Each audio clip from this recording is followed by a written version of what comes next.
You're welcome. In today's video, I'll be talking about how to get moist and fluffy cake. The first thing you need to consider if you really need a moist cake is the ingredients quality. Make sure you use the right ingredients. I keep saying this in some of my videos. Cake flour.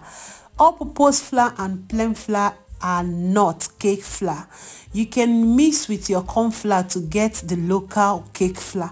That is just the truth. If you don't have a scale, my dear, I doubt you will be getting a moist cake. You'll be missing. See, sometimes if you measure with cups, it doesn't give you the correct measurement when you check with your scale. The next is butter. Butter is very okay when you want a fluffy cake. Yes, if you bake with butter and you bake with margarine, the difference is always clear. And make sure your butter is soft before you start creaming with your sugar. Very, very important. Make sure it's very soft. And again, please sieve your flour up to 3 to 4 to 5 to 6 times if you can to incorporate air into your flour. Very, very important. This side, some of us don't know about it, but it's real.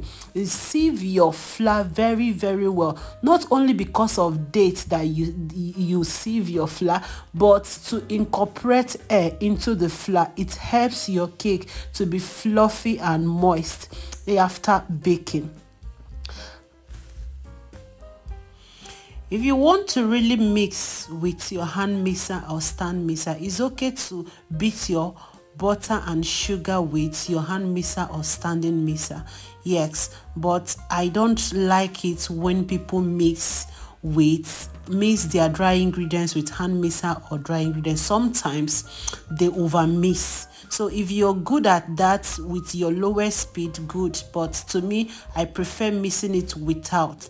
So adding vegetable oil to your butter or to your margarine has a lot of roles to play when you really need a moist cake. Yes, mixing the two together has a very beautiful texture or flavor. What I call it flavor or texture is adding to your cake being fluffy. Yes, I know what I'm saying. I've tried it before. It's really working. It is really okay. Like I said, beat your butter, this sugar and your butter very, very well till you have a fluffy texture. Allow it to, you can see the white color. It's as if it's looking so fluffy and creamy before you start adding your dry ingredients. Very important. Not missing 1 minute, 2 minutes and you say your cake is not fluffy. Please take your time and mix your butter and sugar very well, your margarine and sugar or whatever you're using very well, and have that fluffy texture before you start combining your eggs or your flour or dry ingredients or wet ingredients. Please, you can see the butter I'm getting. If your butter is not looking this way, I don't want to say much butter. You really need your butter to look soft as. Even before you start baking it, you really know this butter will really come out fluffy and lovely. Not only soft, fluffy, moist and whatever. So that's it. So take your time to do this. Like I said before, I hate mixing my dry ingredients with the standing mixer on hand mixer. You can use your egg whisk. I'm fast forwarding this. Don't think it's the speed I'm using, no, but make sure you do this on a lower speed, a little at a time. What you do right now when you're adding your dry ingredients, it's called folding in. You don't need to mix fast. Not again. You need to take it slowly and steady so that you will not over mix your butter, because when you stretch your butter a lot, it might congeal after baking. It might look like a dough or buns or something else. So you have to take it easy. All you need to achieve here is to make sure that the cake flour every disappeared. You're not mixing, you're not creaming here, you're not beating here. Just a little at a time, you fold in before you start baking. You can see what I'm doing. Some people do this with their hand mixer, like I said, or standing mixer. I don't advise such. If you can manage it though, no problem. You can do that on a lower speed, no wahala. But I don't try it. The last time I tried it, my cake was a huge mess, so I'm not interested. Yeah, even after beating with my hand mixer or standing mixer, I either use my spatula or my egg whisk and just fold in. That is it. So very, very important. If you're not used to it, please don't do. Manage what you have. Your cake will still come out moist and beautiful.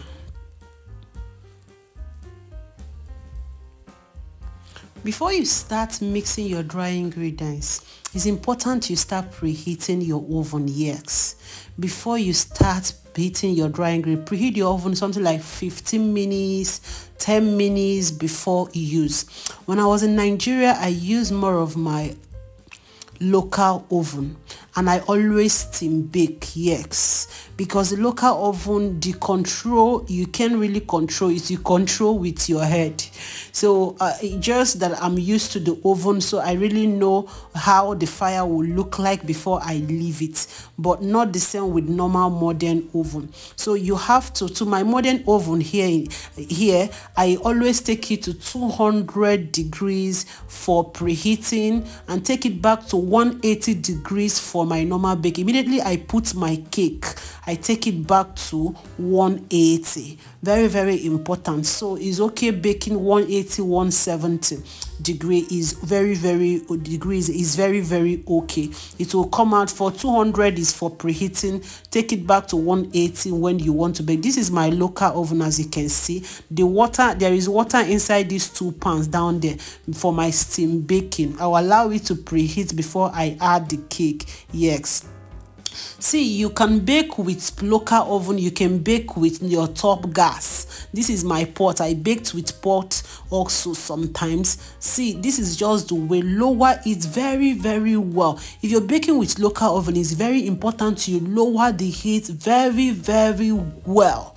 Very, very well. It's better your cake stay longer and cook well and also come out moist, lovely and fluffy than you being in a hex. The cake will burn or congeal or comes out like something else. So it's not looking good. So like I said, you can bake with your gas top and it will still come out moist. Yes, I can bake too.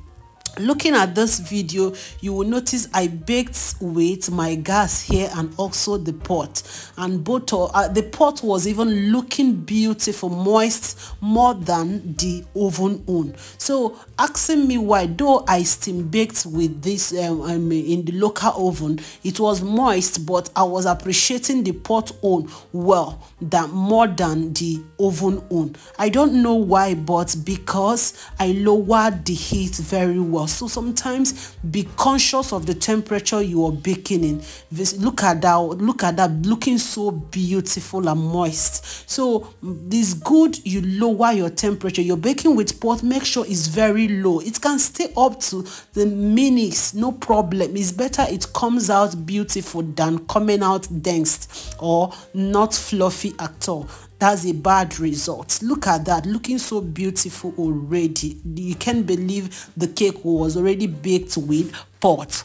Was baked with pot. Look at the three. 2 baked with oven and 1 with pot. The difference is not even much. So you can also come out with a good and lovely cake, whether baked in oven or with your. If you're new to this channel, this is your first time of watching my video, you're welcome to my channel. Feel free to join this family by clicking on the subscribe button. Click on the notification bell to be getting alerts of my new video. Here is the cake I baked in my modern oven, looking lovely and Immediately after baking, leave for 2 to 3 minutes to cool off a bit. You wrap up with your cling film or your foil paper. Please don't expose your baked cake to the air. No, it's not a good thing. Wrap it up. You can store in the fridge or in the freezer. You can, after wrapping, you can allow it to cool off completely before you put in the fridge or in the freezer. Thank you. If you find this video helpful, please don't forget to like this video. Give me some thumbs up. Feel free to comment and don't forget to subscribe if you're new. I love you so much. I'll come your way next time. Bye.